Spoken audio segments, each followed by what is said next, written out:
India गठबंधन द्वारा भावनगरनी seat पर सत्तावार रीते लोकसभाना उमेदवार तरीके आम आदमी पार्टीना उमेशभाई मकवाणा जाहेर थया। नजीकना समयमां लोकसभानी चूंटणी आवी रही छे, त्यारे आम आदमी पार्टी अने कोंग्रेस पक्ष वच्चे गठबंधन थयेल छे अने आ गठबंधन थता गुजरातमांथी भरूचनी सीट पर चैतर वसावा अने भावनगरनी सीट पर उमेशभाई मकवाणाने सत्तावार रीते आम आदमी पार्टीमांथी उमेदवार जाहेर करवामां आवेल छे। इंडिया गठबंधन द्वारा आम आदमी पार्टीना भावनगर सीटना उमेदवार तरीके उमेशभाई जाहेर थता कार्यकरोमां खुशी अने उत्साहनो माहोल जोवा मळी रह्यो छे।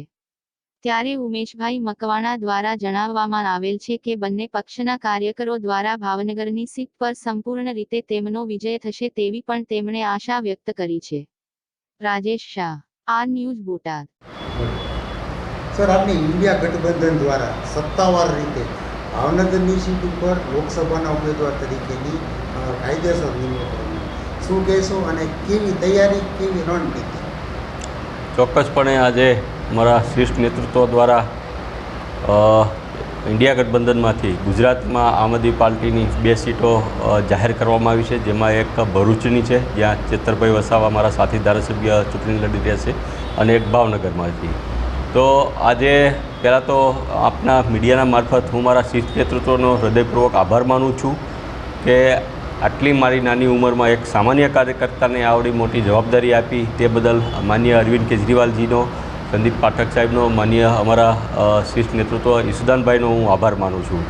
સાથોસાથ ઇન્ડિયા ગઠબંધનના સાથી અમારા ઘટક પક્ષોનો પણ હૃદયપૂર્વક આભાર માનું છું કે એમને મારી ઉપર ભરોસો મૂકી અને ભાવનગર લોકસભા 15 લોકસભામાં મને ઉમેદવાર તરીકે જાહેર કર્યો તે બદલ માનનીય સોનિયા ગાંધીજી, રાહુલ ગાંધીજી, ખડગેજી અને ગુજરાતના અધ્યક્ષ શક્તિસિંહનો પણ હું હૃદયપૂર્વક આભાર માનું છું।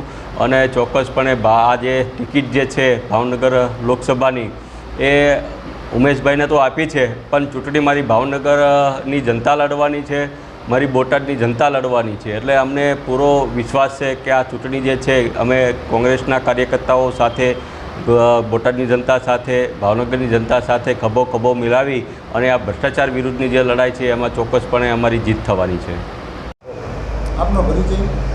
મારું નામ પરસોત્તમભાઈ રાઠોડ, બોટાદ જિલ્લા આમ આદમી પાર્ટીના પૂર્વ પ્રમુખ। આજે ઉમેશભાઈ મકવાણાની આમ આદમીમાં સત્તાવાર રીતે લોકસભાના ઉમેદવાર તરીકે જાહેરાત, શું કહેશો?